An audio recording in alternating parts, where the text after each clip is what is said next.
Say it again, louder. Who here thinks she doesn't belong in first class? The cabin chime stutters. The galley cart slams backward.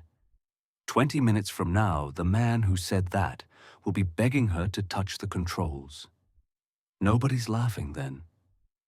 The woman in the faded gray hoodie steps onto Flight 73 Delta Whiskey like she's walking into a room she's been kicked out of before. Her duffel bag is military surplus, the kind you buy at a thrift store or inherit from someone who didn't come home. The zipper's broken. The strap's frayed. She doesn't look up when the gate agent scans her boarding pass, and she doesn't look up when she turns left into first class. Seat 2C, window, exit row visibility. She slides in without a word, sets the bag between her feet, and pulls the seatbelt across her lap. The buckle clicks. Her hands move fast, muscle memory, not habit. Left over right, then under. Tight enough that the webbing digs into her hips. Not normal. Not the way passengers buckle, but nobody's watching yet. Across the aisle, Marcus Wellington is watching. He's 52, silver-haired, wearing a navy suit that costs more than most people's rent. His carry-on is Italian leather. His watch is Swiss. He looks at her the way you look at a stain on expensive upholstery. "Excuse me, miss." His voice is loud enough to carry. Loud enough to make the flight attendant in the galley turn her head. "I think you're lost. Coach is in the back." Keisha Washington doesn't respond. She pulls the hood down, revealing short, natural hair and a face that's been tired for a long time. There's a faint scar along her right jawline, barely visible unless the light catches it. Her eyes are dark calm and completely empty of surprise. She's heard this before. Marcus leans forward. "Did you hear me?" Still nothing. Keisha adjusts the seatbelt again, pulls it tighter, checks the slack. Her right hand tremors just a little when she lets go. It's quick. Most people wouldn't notice, but Marcus does. "Oh, perfect," he says louder now. "Nervous flyer. Maybe you should have stayed home." 2 rows back, Vanessa Holt is already recording. She's 38 blonde highlights athleisure brand ambassador, and she smells opportunity. Her phone is angled low just above the seat back, catching Marcus in profile and Keisha in frame. The caption's already half written in her head. First class drama, wait for it. Richard Grayson's seat 3A chuckles. He's a corporate lawyer, the kind who bills by the minute and never loses. "You know," he says loud enough for Kesha to hear, "I've flown private for years. You can always tell who doesn't belong." Keisha opens a bottle of water from her bag. Her hands shake just a tremor, barely there, but it's enough. The cap almost slips. She catches it, twists it shut, and sets the bottle in the seat pocket. Slow, controlled. Like she's done this 1,000 times in worse conditions. Marcus sees the tremor. His smile widens. "Look at that," he says. "She can't even hold a bottle steady," and they let her sit up here. Paige Scott. The lead flight attendant steps into first class. She's 31, brunette bun, pulled tight navy uniform, pressed crisp. She sees the standoff immediately. Her voice is professional, warm, and just firm enough. "Good morning, folks. Can I get anyone a drink before we push back?" Marcus points at Keisha without looking at her. "Yeah, you can get her back to coach where she belongs. I paid $4,000 for this seat. I didn't pay to sit next to someone who looks like she just walked out of a shelter." Paige's jaw tightens. "Sir, all passengers have assigned seats. If there's an issue with your ticket, I can—" "There's no issue with my ticket." Marcus crosses his arms. "There's an issue with hers." Kesha still hasn't said a word. She reaches into her bag, pulls out a pair of wired earbuds, ancient tangled, and starts to put them in. Marcus snaps. "Oh, now she's ignoring me. This is unbelievable." Vanessa zooms in. Richard shakes his head like he's watching a tragedy unfold. Derek Stone, seat 4D, stands up. He's 45, broad-shouldered, with the kind of aggression that comes from never being told no. Hey, he says, voice low. You gonna check her ticket or what? Because this doesn't look right. Paige steps between them and Kesha. Gentlemen, I need you to sit down so we can depart on time. Ma'am, she looks at Kesha. Can I see your boarding pass just to confirm? Keisha hands it over without a word. Paige scans it with her phone. Seat 2C, paid in full. No flag. She hands it back. You're all set. Thank you. Marcus's face goes red. That's it. You're not even going to... Sir? Paige's voice drops 10 degrees. If you continue to disrupt this flight, I will have to ask you to deplane. Do you understand? Silence. Marcus sits back, fuming. Richard mutters something about lawsuits. Vanessa keeps recording. Paige walks toward the cockpit, but before she does, she glances at Kesha. There's something in her eyes like she wants to say more, but she doesn't. Keisha puts the earbuds in. The music doesn't play. She just stares out the window. The cabin door closes. The jetway retracts. The engines spool up low hum, then roar. The plane pushes back. Marcus is still glaring. Vanessa's still filming. Richard's texting his assistant to look into this. And Keisha Washington, the woman they all think doesn't belong, counts the rows to the nearest exit. 6 rows back. Exit row 10C. She doesn't turn her head, but her eyes track the path. Aisle, galley, door. Her right hand rests on her thigh. The tremor is still there, but her breathing is steady. 4 seconds and 4 seconds, hold 4 seconds out. Combat breathing. Nobody notices. The plane climbs through 10,000 feet. The seatbelt sign stays on. Turbulence is light, just a nudge every few seconds, like the air is testing the wings. Keisha hasn't moved. Her hood is back up. Her eyes are half closed. She looks like she's sleeping. She's not. She's counting. Every vibration, every shift in pitch, the way the fuselage creaks when the flaps retract, the way the hydraulics hiss when the gear tucks into the belly. She knows this plane. Boeing 737-900ER, range 3,000 nautical miles, cruise altitude flight level 370, max takeoff weight 174,200 pounds. She knows it the way a pianist knows a Steinway. Marcus is still talking. He's on his phone now texting someone, probably his assistant, probably his lawyer. He keeps glancing at Keisha like he's waiting for her to do something that'll prove him right. 2 rows back, Harold Peterson is watching her too, but not like Marcus. Harold is 68, retired Navy, 30 years in aviation ordnance. He flew in P-3 Orions, hunted submarines in the North Atlantic. He knows the sound of engines, he knows the rhythm of flight, and he knows when someone else does too. Keisha just checked the exit row seat 10C like she was reading a manual. She counted rows. She traced the path to the door with her eyes. Harold's seen that before. That's not a nervous flyer. That's someone with a plan. He leans toward the woman next to him.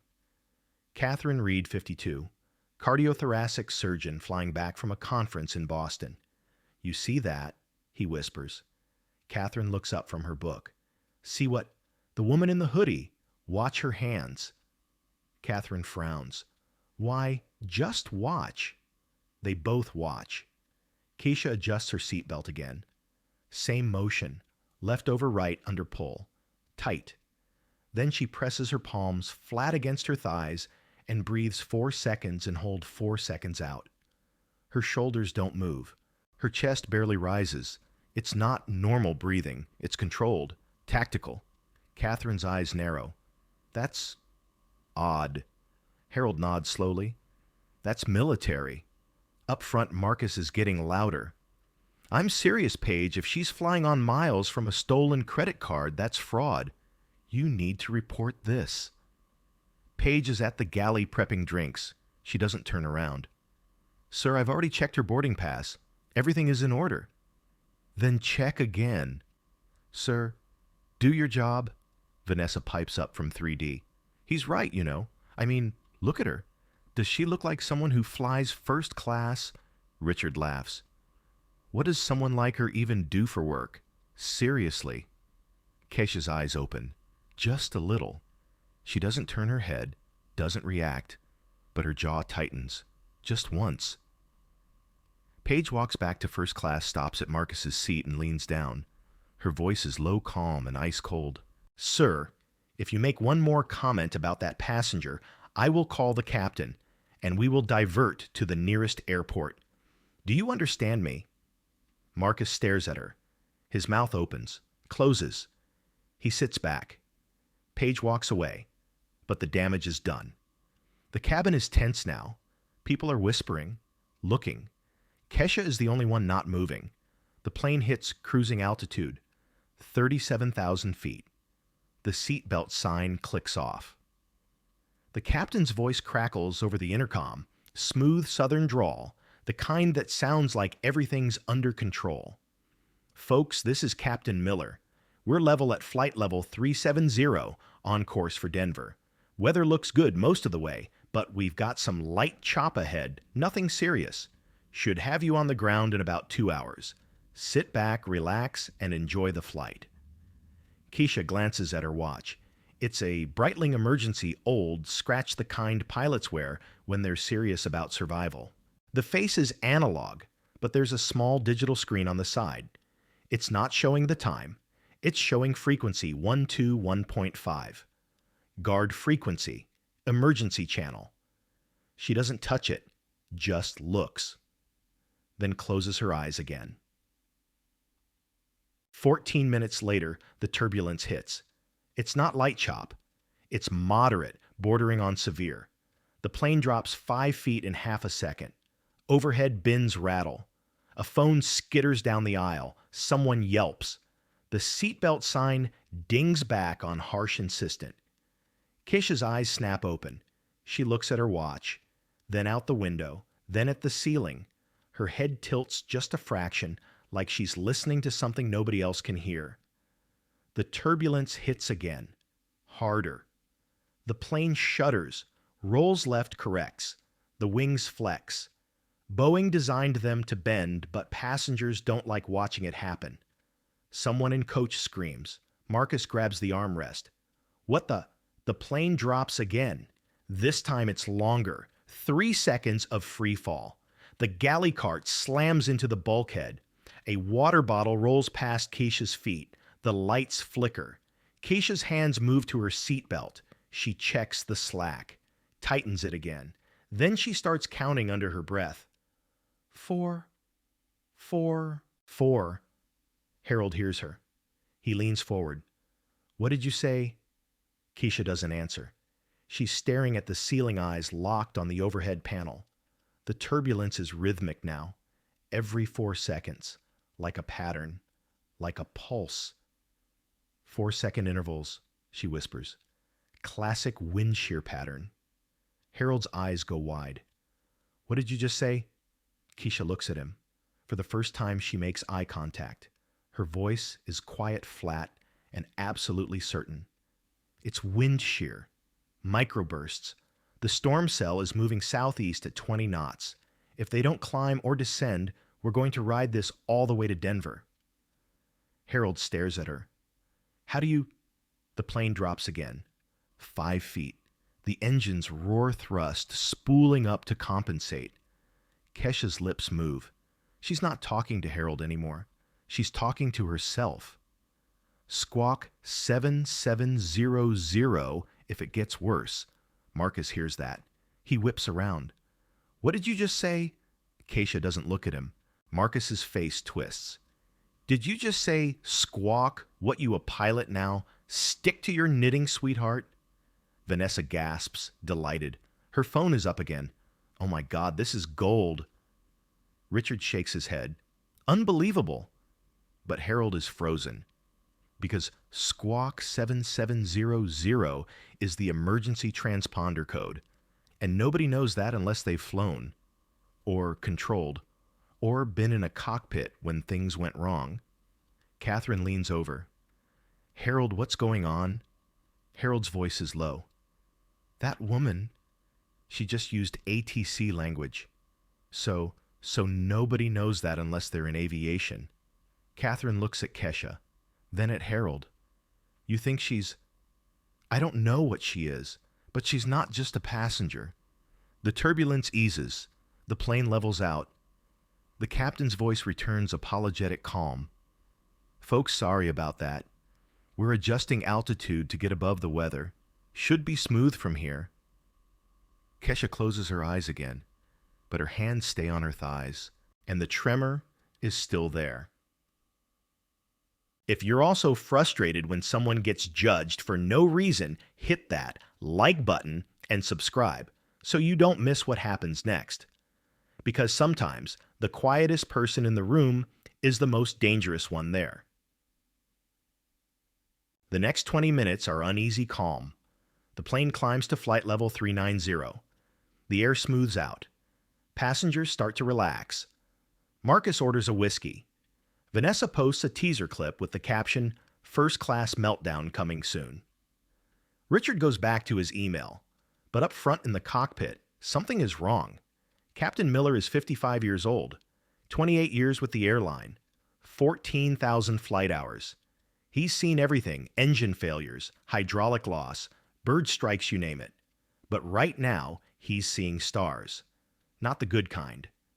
His vision blurs at the edges. His chest tightens. He blinks, tries to focus on the instruments, but the numbers swim. His left arm tingles. Cold sweat breaks out on his forehead. Evan Brooks, the first officer, notices immediately. "Captain," Miller waves him off.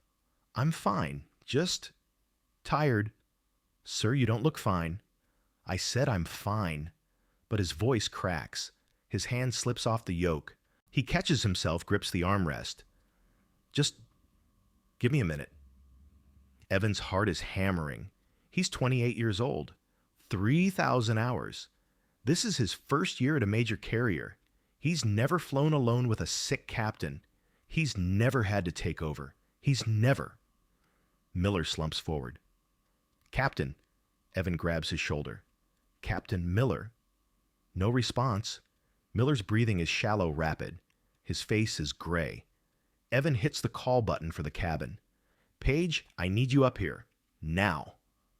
Paige is at the door in 5 seconds. She sees Miller, and her face goes white. Oh no. Is there a doctor on board? I'll check.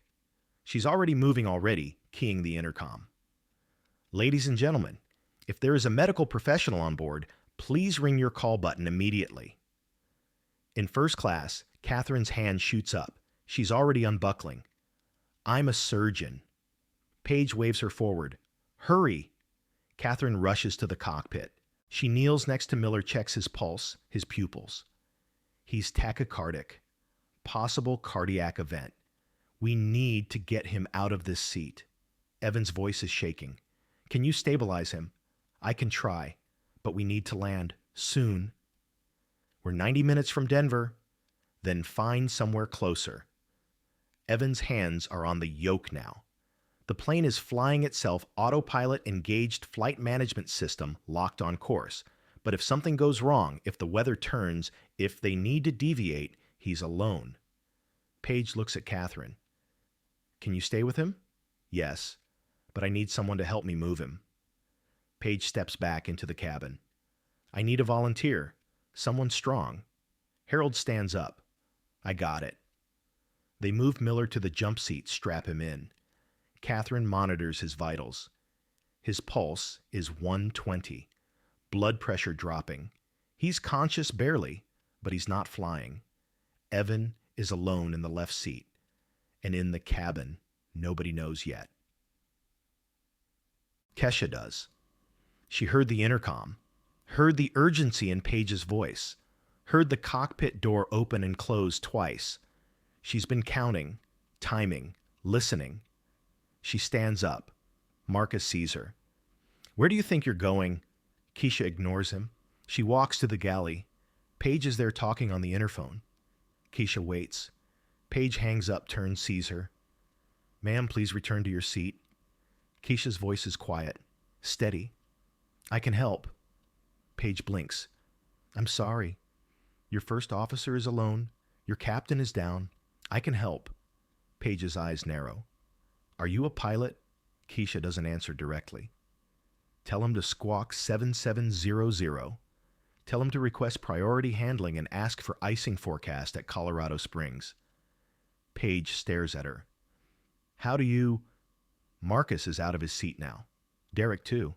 Richard is standing. Vanessa's recording. Marcus shouts, "Oh, hell no. You're not going anywhere near that cockpit." Derek steps in front of Kesha. She's probably a terrorist. Vanessa zooms in. This is insane. Kesha doesn't move. She's looking at Paige. Only Paige. You don't have time to argue. Tell him. Now. Paige hesitates. Then she picks up the interphone. Evan, I have a passenger who says she can help. She's asking you to squawk 7700 and request priority. Evan's voice crackles back. Who is she? I don't know. Then no, absolutely not. Paige looks at Kesha. He said no. Kesha's jaw tightens, but she nods, steps back, returns to her seat. Marcus is triumphant. That's right. Sit down and shut up. Derek laughs. Terrorist crisis averted.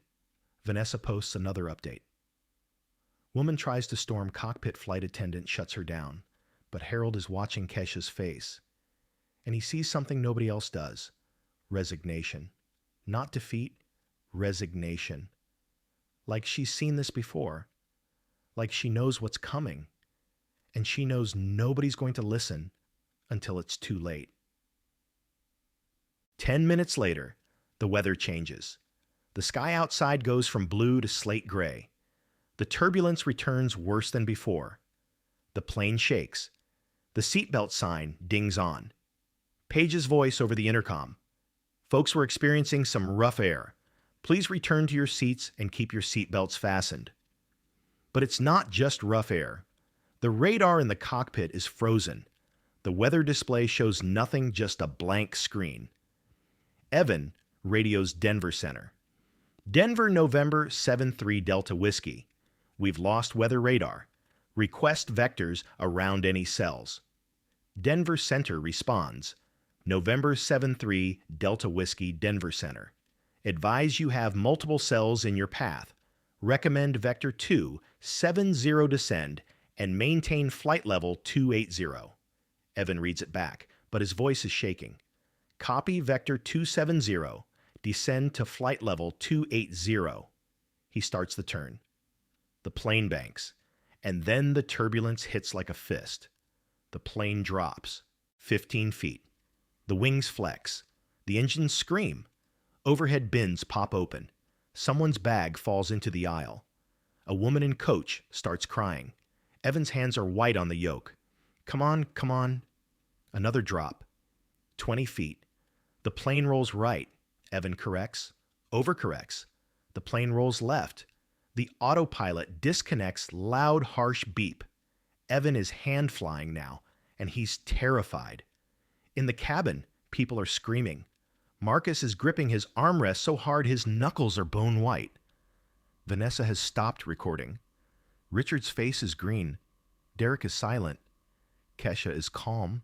She's watching the wings, watching the way they flex, watching the way the engines respond to Evan's inputs, too much throttle, then too little. She's counting again, timing the rolls. 4 seconds left, 3 seconds right. Overcorrection, panic response. She stands up. Paige is in the aisle holding onto seat backs. Ma'am, sit down. Kesha walks past her, straight to the cockpit door. She knocks 3 times firm. The door doesn't open. She knocks again. Marcus shouts, "Somebody stop her!" Derek stands up, moves toward her, but Harold moves faster. He steps between them. "Leave her alone." Derek stares at him. "Are you kidding me? She's going to get us killed." Harold's voice is low, dangerous. "No, he's going to get us killed." He points at the cockpit. "That kid up there is flying on instinct, and he's losing. If she can help, let her help." Derek hesitates. Marcus is screaming. Vanessa is crying. Richard is praying. And Keisha knocks one more time. The cockpit door opens. Paige is on the interphone. She looks at Evan. Evan looks at Kesha.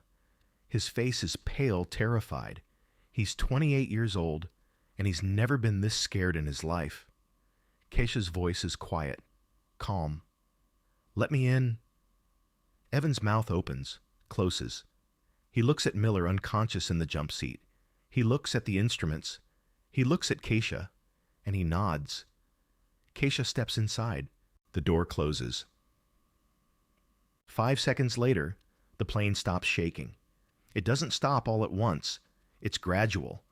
The rolls decrease. The drops smooth out. The engines settle into a steady hum. In 30 seconds, the turbulence is gone. In the cabin, people are staring at each other. Nobody knows what just happened. But something did. Marcus is the first to speak. What did she do? Nobody answers, because nobody knows. Inside the cockpit, Keisha is standing behind Evan's seat. She hasn't touched anything. She's just watching the instruments, watching the way Evan flies. "Relax your grip," she says quietly. Evan does. "Just a little." "Good. Now level the wings. Small inputs. Don't fight it." Evan adjusts. The plane smooths out. "Check your fuel state." Evan glances at the display. 8,000 pounds. "Distance to Colorado Springs." 42 miles. Keisha nods. "Call Denver. Tell them you need vectors direct. Tell them you're squawking 7700. Evan hesitates. "Who are you?" Keisha doesn't answer. "Make the call." Evan picks up the mic. "Denver Center, November 73, Delta Whiskey, requesting vectors direct Colorado Springs. Squawking 7700. There's a pause. Then Denver Center responds slower, more careful. "November 73, Delta Whiskey, Denver Center. Copy squawk 7700. Confirm nature of emergency." Evan looks at Kesha. She nods.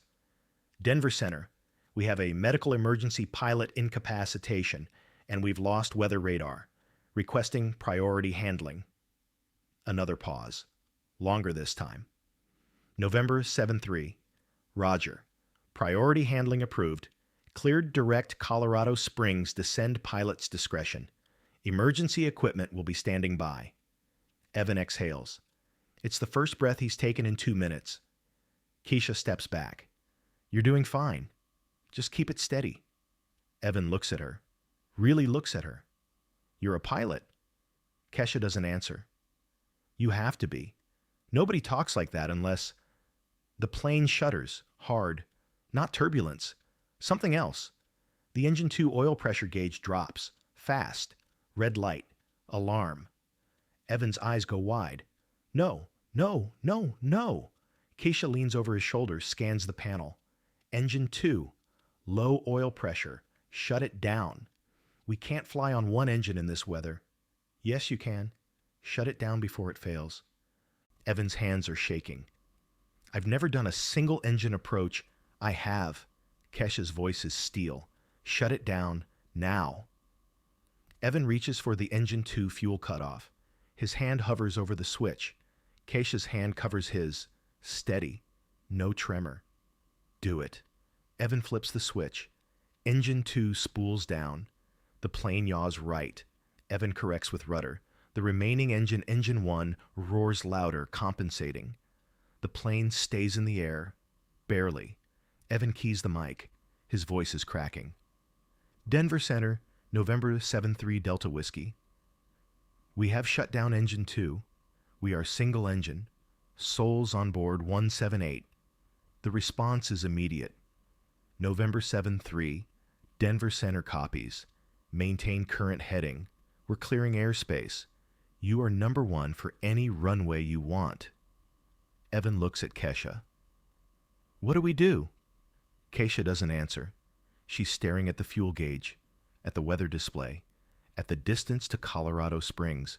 And for the first time, her face shows something other than calm. Doubt. Doubt is a luxury pilots can't afford. Kesha knows this. She's known it since the first time she strapped into an F-16 cockpit at Luke Air Force Base, 23 years old, and convinced she was invincible. Doubt gets you killed. Hesitation gets your wingman killed. You make the call, commit to it, and live with the outcome. But right now, staring at the fuel gauge, 6,200 pounds, remaining engine 1, burning at max, continuous thrust. Colorado Springs, still 38 miles out, doubt is whispering in her ear. She pushes it down. "Evan," she says quietly, "you're going to need to trust me." Evan's hands are locked on the yoke. His knuckles are white. "I don't even know your name." "Keisha." "Keisha what?" She doesn't answer. Instead, she leans over the center console, checks the navigation display. "What's your glide ratio on one engine?" Evan blinks. I'd have to check the book." 17-1. Clean config, no flaps. We've got 38 miles, and we're at 28,000 feet. Do the math." Evan's brain is running on fumes, but he tries. That's roughly 476,000 feet altitude to cover 38 miles, which is 200,000 feet horizontal. We're short. We're way short.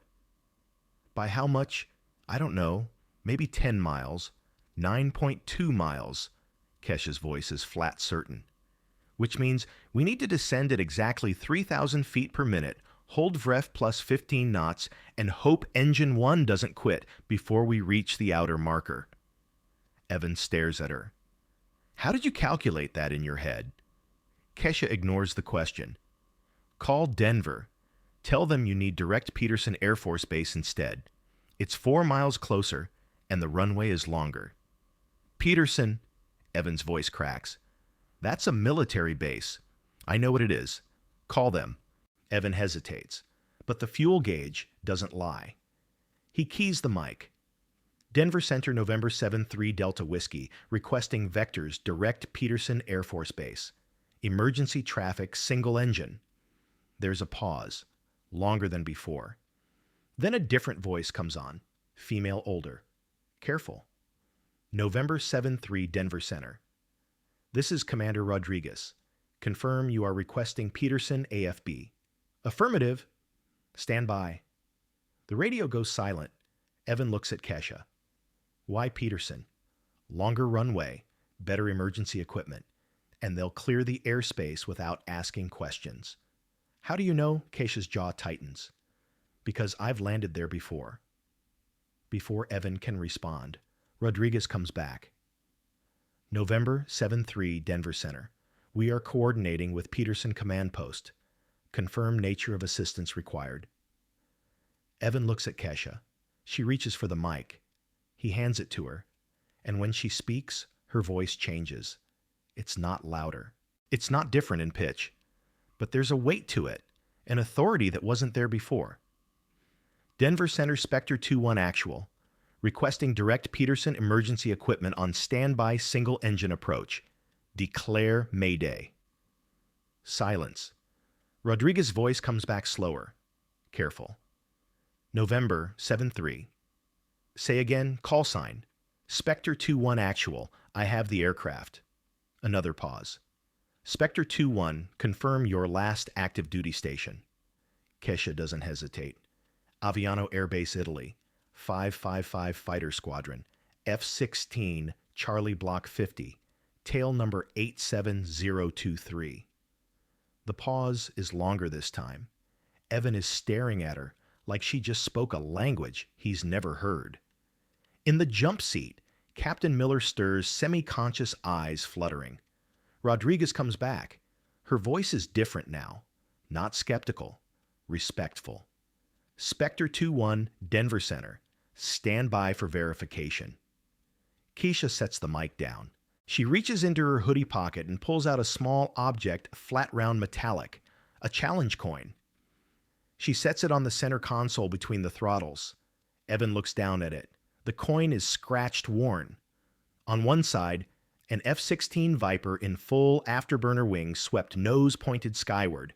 Around the edge, 555th Fighter Squadron, triple nickel. On the reverse, Aviano AB Italy, and a single word etched in the center specter. Evan's mouth opens, closes. You're a fighter pilot. Keisha doesn't answer. She's scanning the instruments. Start your descent. 3,000 feet per minute, heading 285. Wait, I need to know. You need to fly the plane. Keisha's voice is steel. Descend, now. Evan pulls the throttle, backdrops the nose. The VSI needle swings down 2,000, 2,500, 3,000 feet per minute. The plane descends into the clouds. The windscreen goes gray. They're flying blind. Rodriguez's voice crackles back. Spectre 2-1 Denver Center. We have contact with Peterson Command Post. Identity confirmed. Colonel Richardson sends his regards. Keisha's face doesn't change, but something in her eyes softens, just for a second. Tell him I'm buying the beer. Copy that. You are cleared direct. Peterson descend pilot's discretion.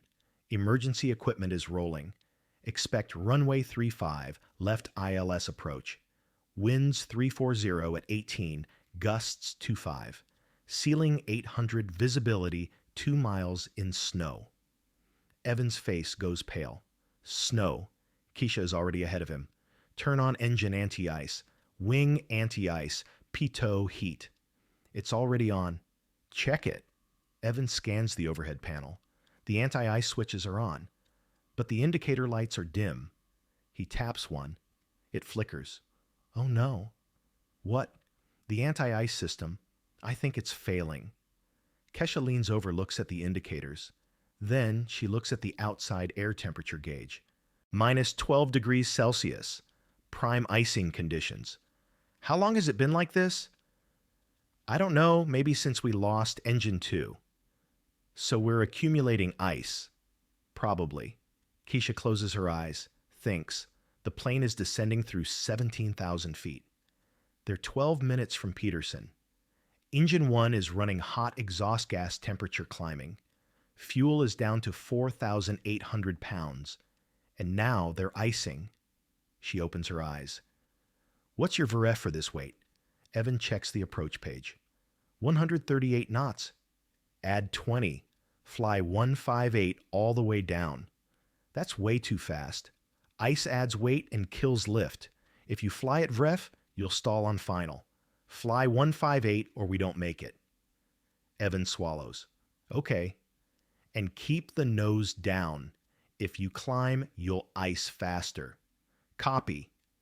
The plane punches through the cloud deck at 14,000 feet. Below them, the front range of the Rockies, white and endless. The city of Colorado Springs spreads out to the east, gray and industrial. And ahead, barely visible through the snow. Peterson Air Force Base runway, lights blinking like distant stars. Keisha picks up the mic. Peterson Tower Spectre 2-1, 10 miles north, emergency single-engine approach. Requesting foam on runway and barrier net on standby. Peterson Tower responds immediately. Military precision. Spectre 2-1. Peterson Tower, runway 35 left, cleared to land. Foam and net are in position. Emergency vehicles standing by. Wind 340 at 19, gusts 26. Advise when field in sight. Field in sight. Roger. You are number 1. No other traffic. Airspace is clear. Kesha looks at Evan. You ready? Evan's voice is barely a whisper. No. Good. Fear keeps you sharp. Now fly the approach like I tell you, and we'll walk away from this. Evan nods. His hands are shaking. But he grips the yoke, sets his jaw, and focuses. In the cabin, nobody knows what's happening. They know the plane is descending. They know it's steep. They can feel the single engine vibrating through the fuselage, louder than it should be, working harder than it should. Marcus Wellington is silent now. His face is gray. His hands are folded in his lap. He's not praying, he doesn't believe in that, but he's doing something close. Vanessa Holt has stopped recording. Her phone is in her lap, screen dark. She's staring at the seat back in front of her, tears running down her face. Richard Grayson is gripping his armrest so hard the leather is creasing. His lips are moving, but no sound is coming out. Derek Stone is hunched forward, head between his knees, breathing into a paper bag Paige gave him. Harold Peterson is calm. He's sitting upright, hands on his thighs, watching the window. He's seen bad landings before. He knows what it looks like when a pilot is fighting for control. And right now, this plane is not fighting. It's descending smooth, controlled, deliberate. Whoever's flying fighter pilot or not, they know what they're doing. Catherine Reed is still in the cockpit jump seat, monitoring Captain Miller. He's stable, but unconscious. She's done all she can. Now she's just holding on. Paige Scott is strapped into the forward flight attendant jump seat, head back, eyes closed. She's thinking about her daughter, 4 years old, blonde curls, gap-toothed smile. Paige was supposed to read her a story tonight. She's going to read her that story. She's going to land. The plane drops through 10,000 feet. Evan extends the flaps 5 degrees. The plane shudders. The airspeed bleeds off. He adds power. Engine 1 roars. Too much, Keisha says quietly. You'll overheat it. Evan pulls the throttle back a fraction. The engine settles. Good. Now hold your speed. 158 knots. Don't let it drop.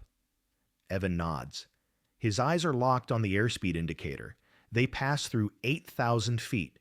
The runway is visible now, a long black strip carved through the snow foam already sprayed down the center line. Emergency vehicles are parked on the taxiway, fire trucks, ambulances, a crash rescue rig. Gear down, Keisha says.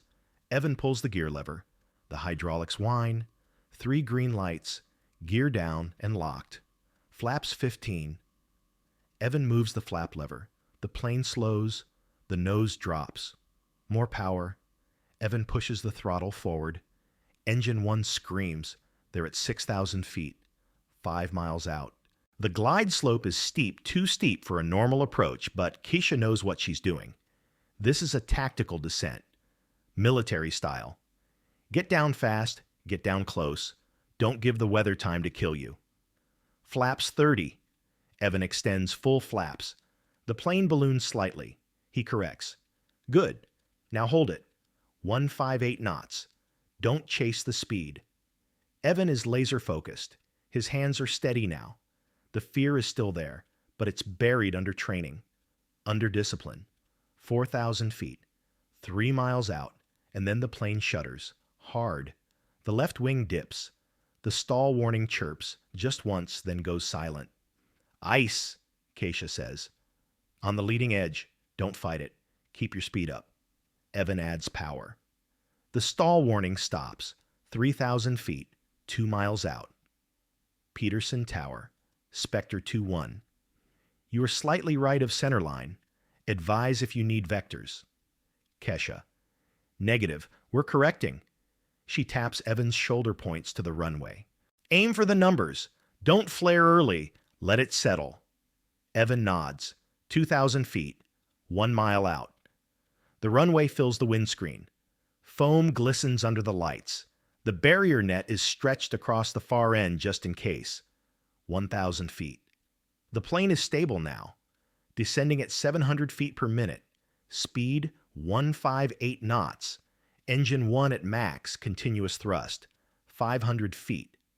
Keisha's voice is calm, quiet. You're doing great. Just hold it. Evan's jaw is clenched. His eyes are burning, but he doesn't blink. 200 feet. The ground rushes up. Foam, lights, fire trucks. 100 feet. Ease back, gently. Evan pulls the yoke back. The nose lifts. The mains are 10 feet off the ground. 5 feet. And then they touch. The mains slam down harder than a normal landing, but controlled. The plane bounces once settles. Evan pulls the throttle to idle. Deploys the speed brakes. The plane shudders as the brakes grab. Foam sprays up from the tires, coating the windscreen. They're slowing. 80 knots. 60. 40. 20. 10. Stop.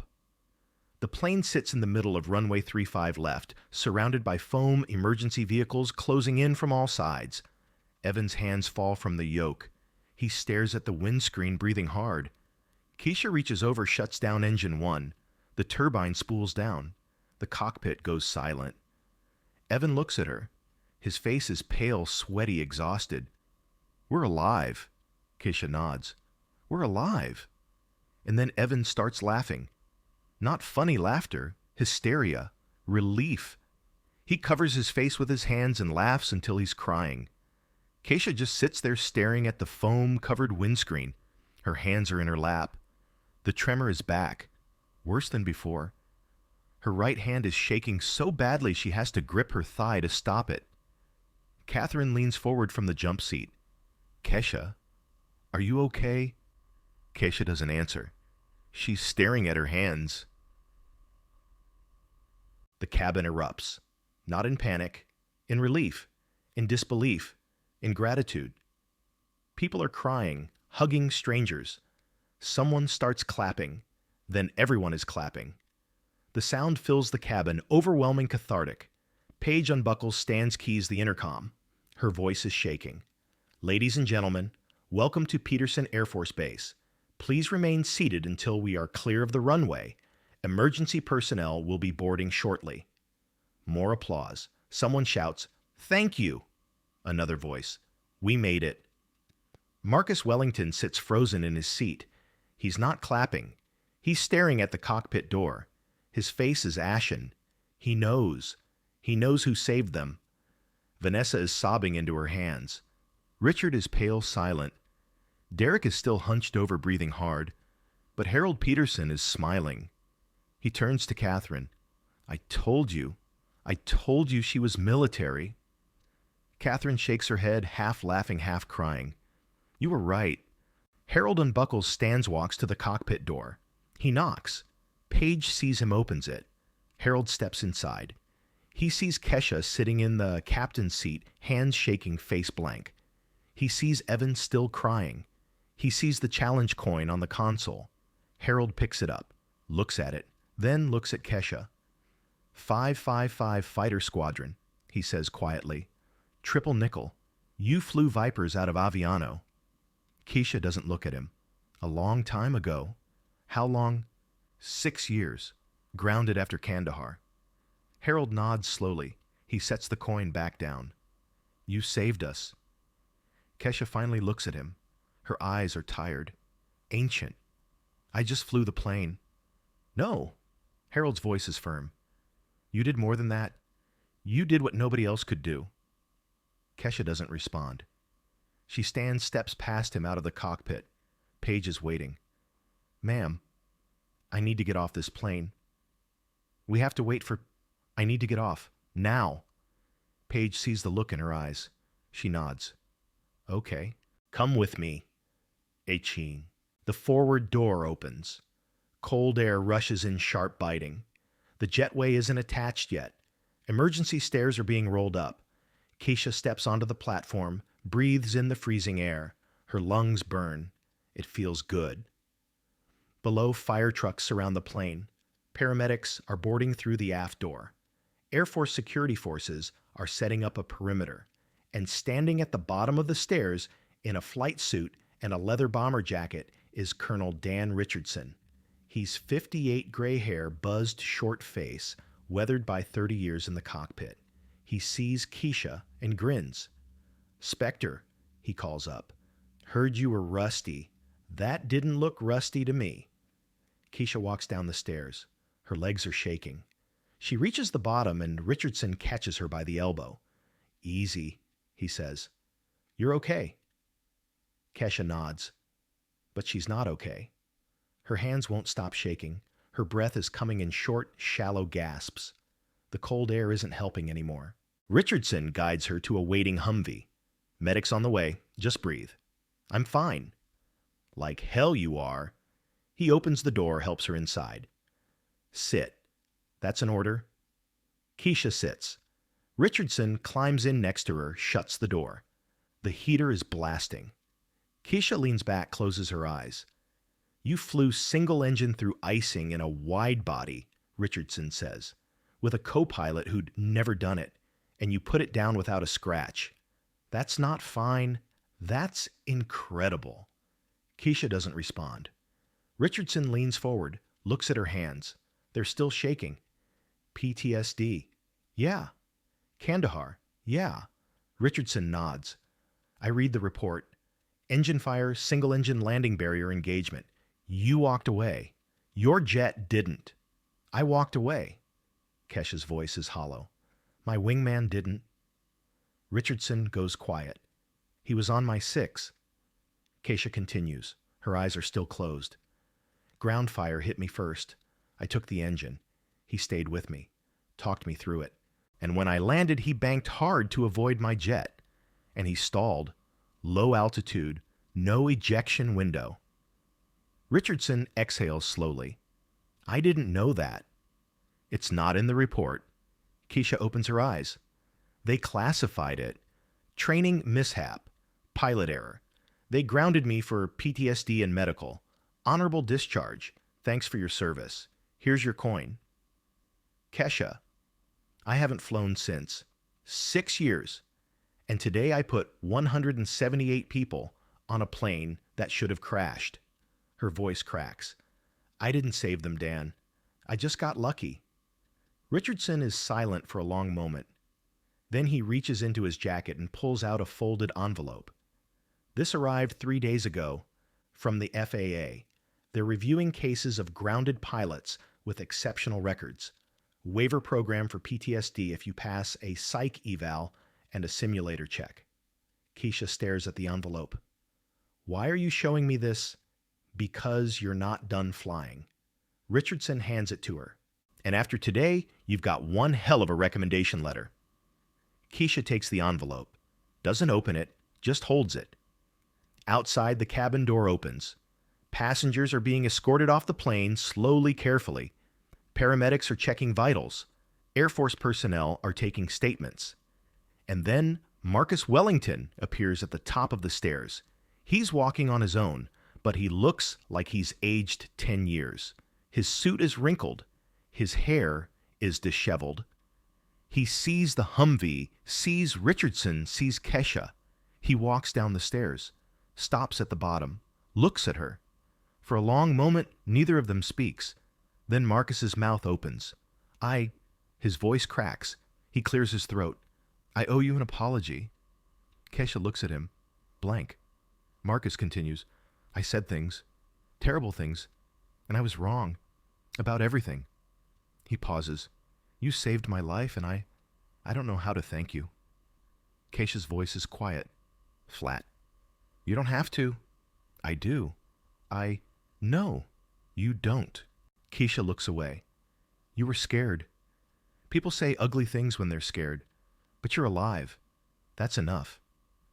Marcus stands there, looking like he wants to say more. But he doesn't. He just nods, turns, walks away. Richardson watches him go. You're kinder than I would have been. Keisha shrugs. He's not worth the anger. Another figure appears at the top of the stairs. Evan. He's still pale, but he's standing. He sees Keisha waves. She nods back. Then Harold, then Catherine, then Paige. One by one they come down the stairs. Some wave, some nod. Some just look at her with gratitude they can't put into words. Vanessa Holt is one of the last. She walks slowly, eyes red from crying. She stops at the bottom of the stairs, looks at Kesha, and mouths 2 words. I'm sorry. Kesha nods. Vanessa walks away. 2 hours later, the passengers have been cleared. The aircraft has been towed off the runway. Captain Miller is at the hospital stable, conscious recovering. Evan is in the crew lounge drinking coffee and talking to FAA inspectors. Keisha is in the Peterson AFB operations building, sitting in a briefing room. The walls are covered with squadron patches, photos of aircraft mission plaques. It smells like coffee and jet fuel. Richardson walks in with 2 other officers, a woman in her 40s, short blonde hair, Air Force colonel's eagles on her shoulders. and a man in his 50s, civilian clothes FAA badge clipped to his belt. Richardson introduces them. Kesha, this is Colonel Angela Brennan, Vice Wing Commander, and this is Inspector Carl Hayes, FAA. Kesha stands, shakes hands. Brennan smiles. Sit, please. You've had a long day. They sit. Hayes pulls out a tablet, scrolls through notes. Ms. Washington. We've reviewed the cockpit voice recorder, the flight data recorder, and interviewed First Officer Brooks. Your actions today likely saved 178 lives. Keisha doesn't respond. Hayes continues. However, you are not type-rated for the Boeing 737. You do not hold a current FAA medical certificate, and you assumed control of a commercial aircraft without legal authority. Richardson leans forward. Carl, Hayes holds up a hand. Let me finish. He looks at Kesha. Normally, this would result in an investigation, possible enforcement action, and a permanent ban from operating any aircraft. Kesha nods. I understand. But Hayes sets the tablet down. There are provisions in the Federal Aviation Regulations for emergency situations, specifically FAR Part 119, Section 511, Emergency Deviation Authority. If a pilot in command determines that an emergency requires immediate action, they are permitted to deviate from any regulation to the extent necessary to meet that emergency. Keisha blinks. I wasn't the pilot in command. First Officer Brooks says you were. Hayes pulls up a document.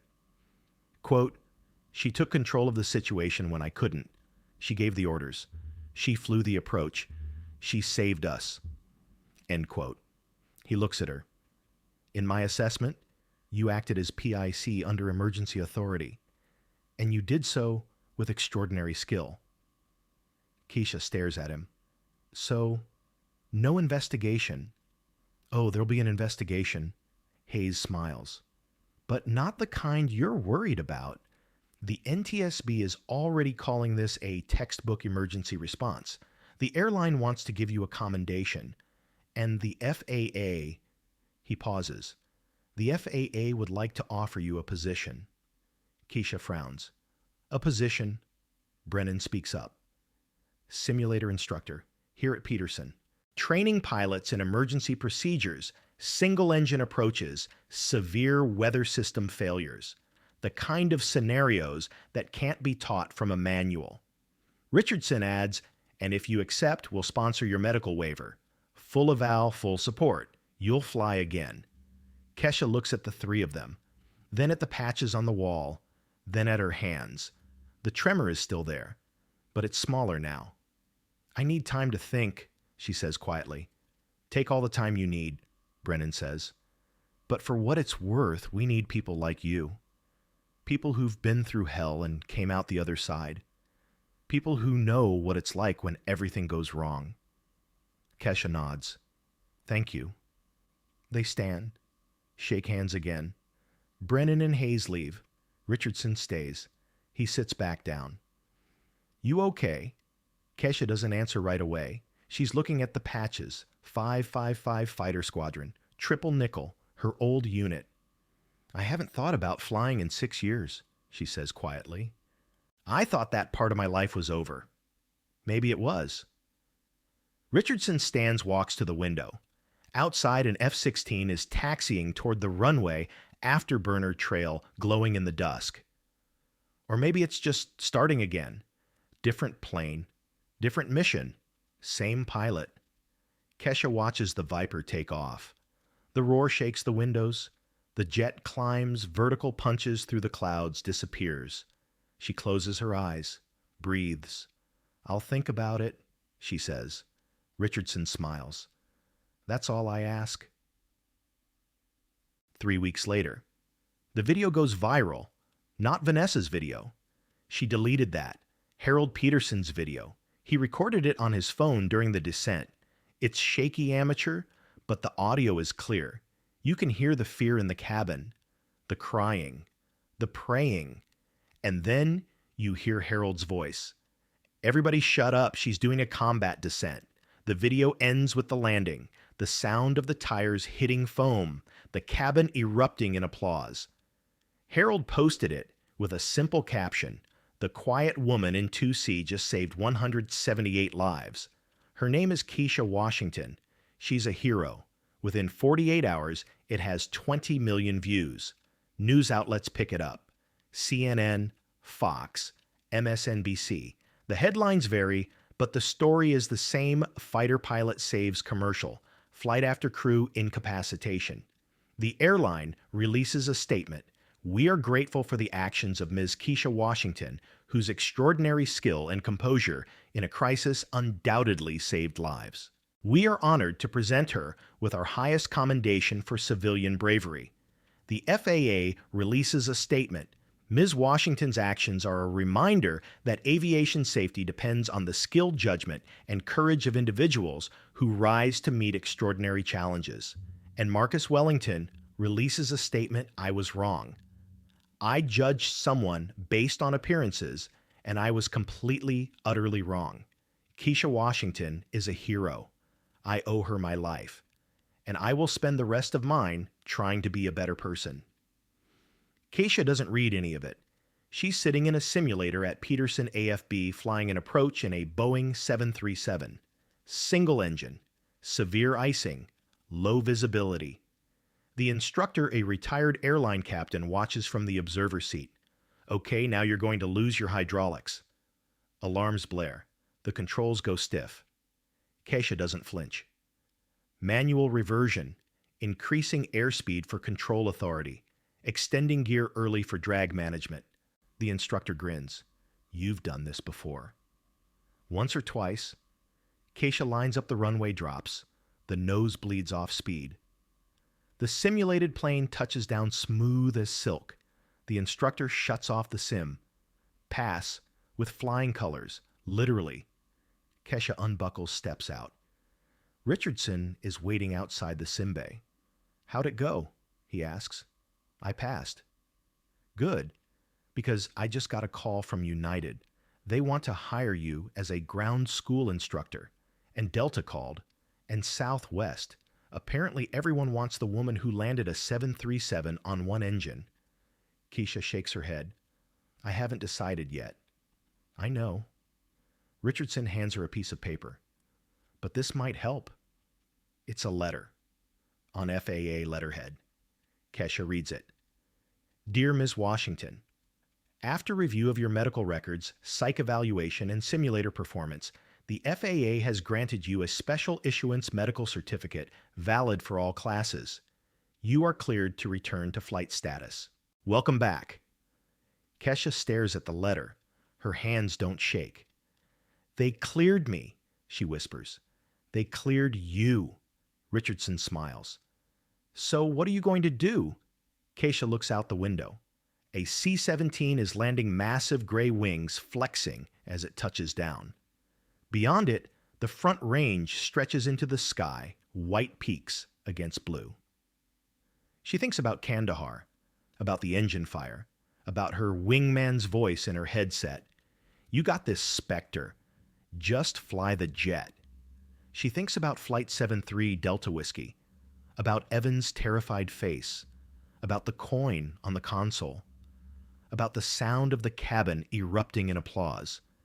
She thinks about the envelope Richardson gave her, about the simulator, about the letter in her hand, and she thinks about the sky. "I'm going to fly," she says. Richardson grins. "For sure." 6 months later. Keisha Washington stands in front of a classroom at Peterson Air Force Base. 20 pilots sit in front of her, military and civilian, young and old, experienced and green. She's wearing a flight suit now. No patches yet. But the name tag says Washington in bold letters. "Good morning," she says. "My name is Keisha Washington, call sign Spectre. I'm here to teach you how to fly when everything goes wrong." She clicks the remote. The screen behind her lights up cockpit video from Flight 73 Delta Whiskey. The descent, the alarms, the ice. 6 months ago, I was a passenger on this flight. The captain had a medical emergency. The first officer was alone. Engine 2 failed. The anti-ice system failed. And we were 38 miles from the nearest runway with 4,000 pounds of fuel. The pilots leaned forward. By all accounts, we shouldn't have made it. But we did. Not because of luck. Not because of divine intervention. Because someone made the right decisions at the right time. She pauses. That someone wasn't me. It was the first officer, Evan Brooks. 28 years old, 3,000 hours. He trusted his training. He trusted his instincts. And he trusted a stranger who told him what to do when he didn't know what to do. She looks at the class. That's what this course is about. Not heroics, not glory. Trust, discipline. And the willingness to do the impossible when the impossible is the only option. The pilots nod. Kesha clicks the remote again. The screen shows the challenge coin. 555 Fighter Squadron. Triple nickel. Spectre. I flew F-16s for 8 years. Single-engine landings. Combat rescues. Close air support. And then I was grounded. PTSD. Medical discharge. I thought I'd never fly again. She pauses. I was wrong. Another click. The screen shows the simulator, the approach, the landing. 2 weeks ago, I got my license back. Last week, I flew a 737 for the first time as pilot in command. Next month, I'm starting as a line instructor with United. The pilots clap. Keisha waves them off. I'm not telling you this to brag. I'm telling you this because you need to know it doesn't matter where you've been. It doesn't matter what you've lost. If you can fly, you can come back. She turns off the screen. Now let's get to work. That night, Keisha sits alone in the Peterson AFB operations building. The room is empty. The lights are dim. Outside, the runway lights stretch into the darkness. Her phone buzzes. A text from Evan passed my captain upgrade check. They're putting me on the line next month. Thanks for everything, Keisha smiles. Types back. You were always ready. You just needed to know it. Another text. This one from Harold. My granddaughter asked me to tell you. Thank you. She said you're her hero. Keisha. Tell her I'm just a pilot. Heroes don't shake. Harold, heroes shake. They just don't quit. Keisha sets the phone down, stares at the runway. Her right hand rests on the desk. The tremor is still there. Faint, constant, a reminder. But it doesn't stop her anymore. She picks up the challenge coin triple nickel Spectre and sets it on the desk next to her phone. On the other side of the coin is the FAA medical certificate, cleared for flight, and next to that, a contract from United Airlines. Signed, accepted. Kesha stands, walks to the window. Outside, an F-16 taxis toward the runway. The pilot waves. She waves back. The Viper accelerates. Afterburner lights up the night. The jet lifts off, climbs, vertical, disappears into the stars. Keisha watches until it's gone. Then she turns, picks up her flight bag, and walks toward the door. Behind her, the radio on the desk crackles to life. Frequency 121.5. Guard channel. A voice, Spectre, this is Viper 3-2. Radio check over. Kesha stops. Looks back at the radio. She doesn't answer. Not yet, but she will. The challenge coin sits on the desk, reflecting the runway lights outside. Next to it, the FAA certificate. Next to that, the contract. And in the background, barely visible, the silhouette of an F-16 climbing into the night sky. The radio crackles again. Spectre copy. Then the sound of footsteps. Keisha's hand reaches into frame, picks up the coin, turns it over. On the reverse side, barely visible in the dim light, a single word, Spectre. Fade to black. Radio, Spectre copy. And then quiet as a whisper, copy. The word hangs in the air for 3 seconds. Then the radio goes silent. Keisha stands in the doorway of the operations building, flight bag over her shoulder, coin in her hand. The night is cold. Her breath forms clouds in the air. She looks back at the radio one more time, then steps outside. The parking lot is empty, except for Richardson's truck and a black SUV she doesn't recognize. The SUV's windows are tinted, engine running, headlights off. Kesha stops. The driver's door opens. A woman steps out, late 40s, dark suit, no visible insignia, but everything about her posture screams federal agent. Not FBI, not FAA, something else. The woman walks toward Kesha, hands visible, non-threatening. Ms. Washington, Keisha's grip tightens on the coin. Who's asking? My name is Director Sarah Kimball. I'm with the National Transportation Safety Board. She pulls out a badge, real official.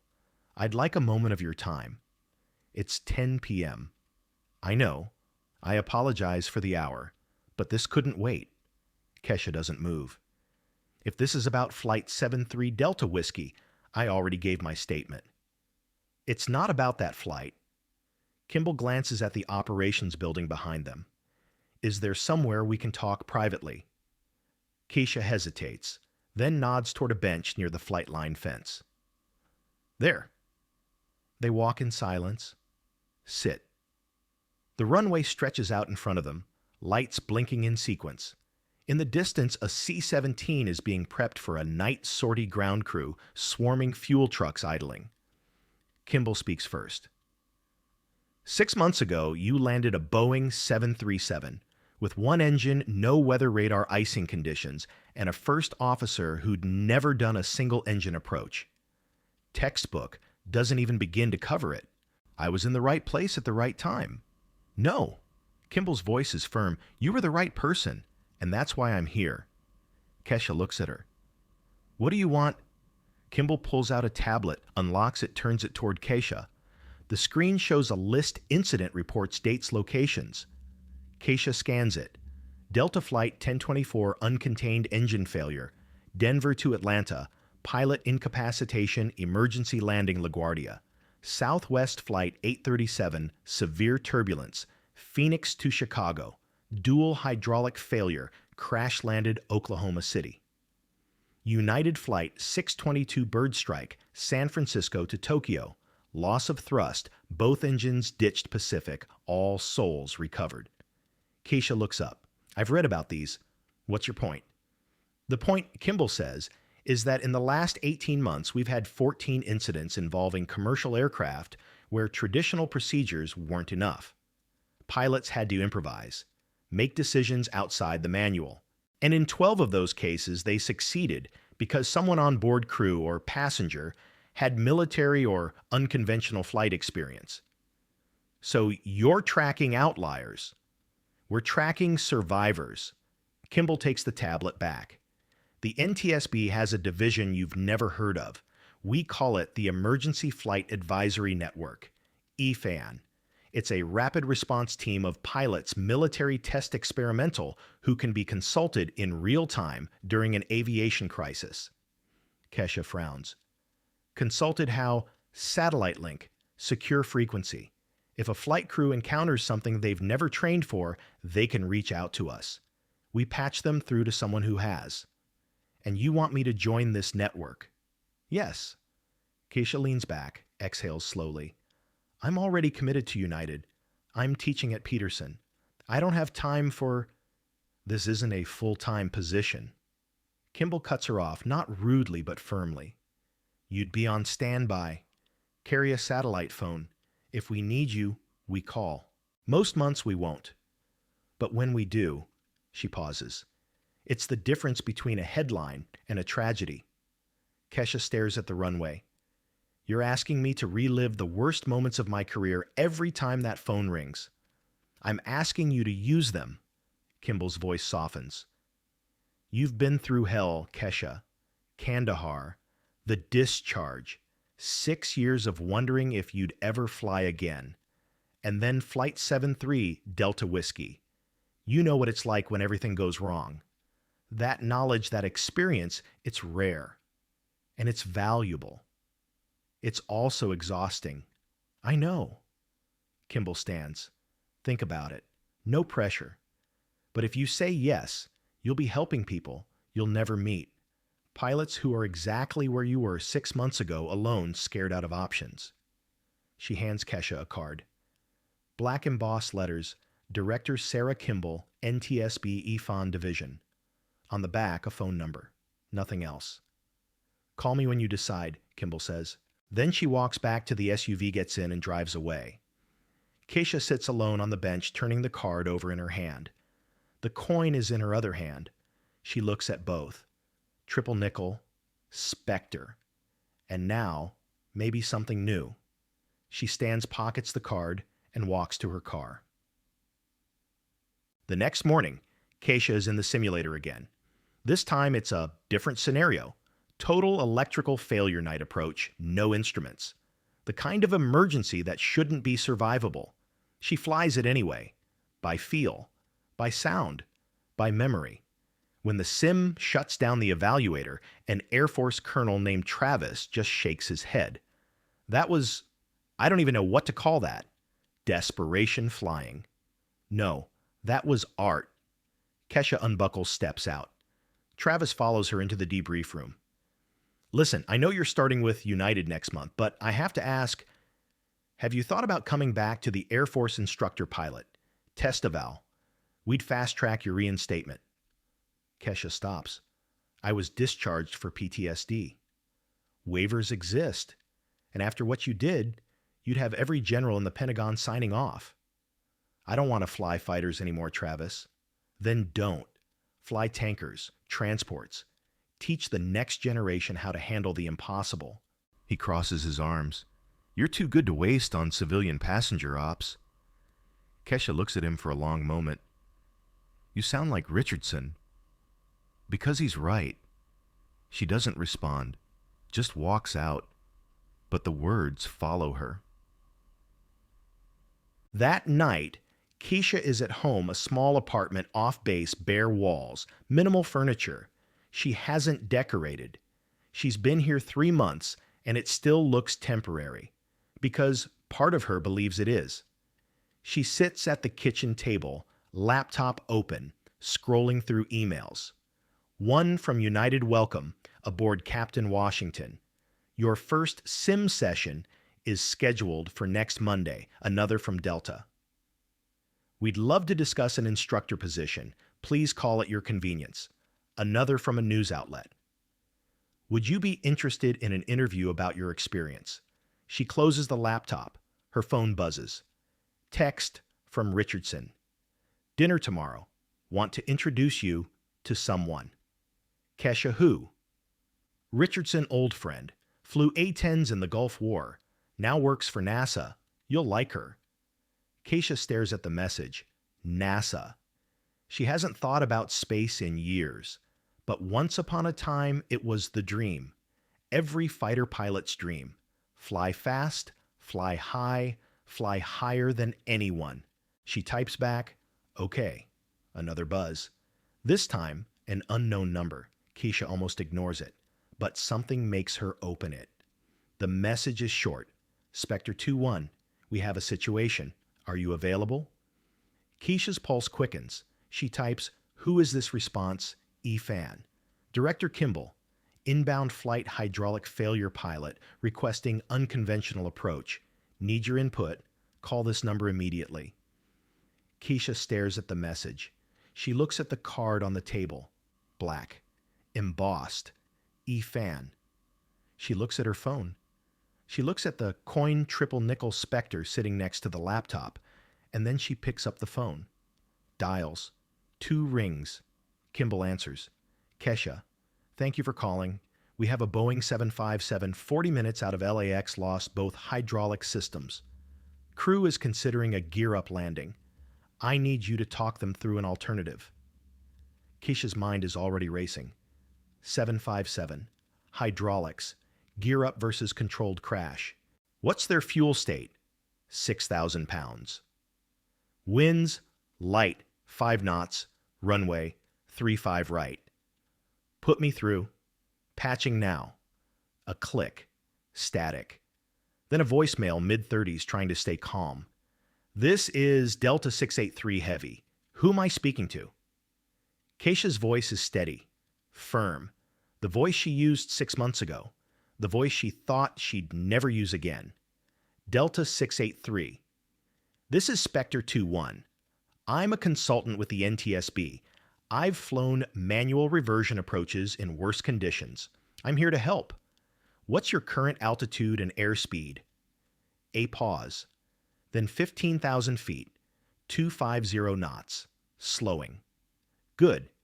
Here's what you're going to do. Extend your gear now manually. Don't wait for the approach. You need the drag, and you need to confirm they're down before you commit. Roger. Extending gear manually. Keisha walks to the window phone pressed to her ear. She can see the stars. She can see the runway lights at Peterson in the distance. She can hear the pilots breathing fast, shallow. She knows that feeling. Delta 683. Your gear down. Affirmative. 3 green. Outstanding. Now listen carefully. You're going to fly this approach at 180 knots. Faster than normal. You need speed for control authority. When you cross the threshold, pull power to idle and let it settle. Don't force it. The plane wants to land. Copy. 180 knots. Kesha listens. She can hear the engines, the wind, the cockpit alarms. She closes her eyes, and she's there in that cockpit, flying that plane, making those decisions. Delta 683. You're doing great. Trust your instincts. Trust your training. You've got this. Roger. Minutes pass. Kesha listens. Kimball is on the line, too silent, letting her work. Then the pilot's voice again. Spectre, we're over the threshold. Gear is holding, descending. Good. Let it settle. Touchdown. We're down. We're rolling. Brakes are working. We're slowing. Keep it straight. Slowing. We've stopped. In the background, Kesha hears it, the cabin erupting. Applause, cheering, relief. The pilot's voice cracks. Spectre, thank you. I don't know who you are, but you just saved 300 lives. Keisha's throat tightens. You saved them? I just talked. No, you did more than that. Kimball's voice cuts in. Delta 683, this is NTSB EFAN. Emergency services are rolling. Stand by. Roger, and thank you, both of you. The line goes silent. Keisha stands at the window phone, still pressed to her ear. Her hand is shaking, but she's smiling. Kimball's voice returns. Kesha, I'm here. That was incredible. That was necessary. A pause. Does this mean you're in... Kesha looks at the coin, at the stars, at the runway. She thinks about Kandahar, about her wingman, about the voice in her headset that kept her alive. She thinks about Flight 73 Delta Whiskey, about Evan, about the passengers who didn't know her name but trusted her anyway.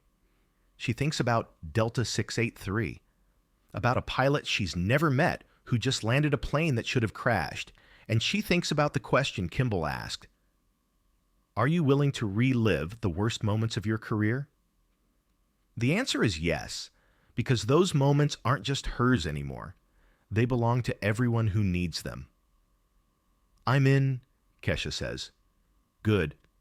Kimball's voice is warm. Welcome to EFAN. I'll send you the details tomorrow. For now, get some rest. You've earned it. Thanks. Keisha hangs up, sets the phone down, picks up the coin. She walks to the window, looks out at the night. Somewhere over Los Angeles, Delta 683 is being towed off the runway. Passengers are hugging flight attendants. Crew members are crying.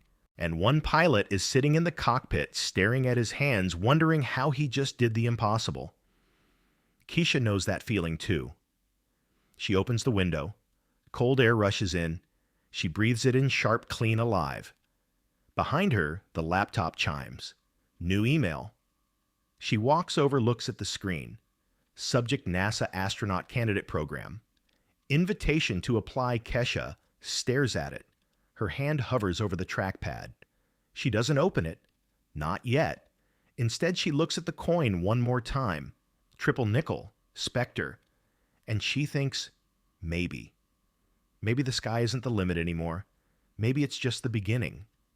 She closes the laptop, picks up her phone, texts Richardson dinner tomorrow.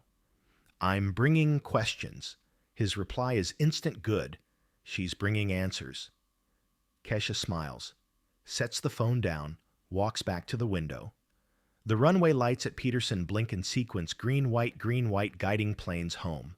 And somewhere in the distance, barely audible, the sound of an F-16 taking off. Afterburner roaring, climbing vertical, disappearing into the stars. Kesha watches until it's gone. Then she closes the window, turns off the lights, and goes to bed. But she doesn't sleep. She's thinking about tomorrow, about NASA, about EFAN, about United, about all the places she could go, all the planes she could fly, all the lives she could touch. And for the first time in 6 years, she's not thinking about what she lost. She's thinking about what comes next.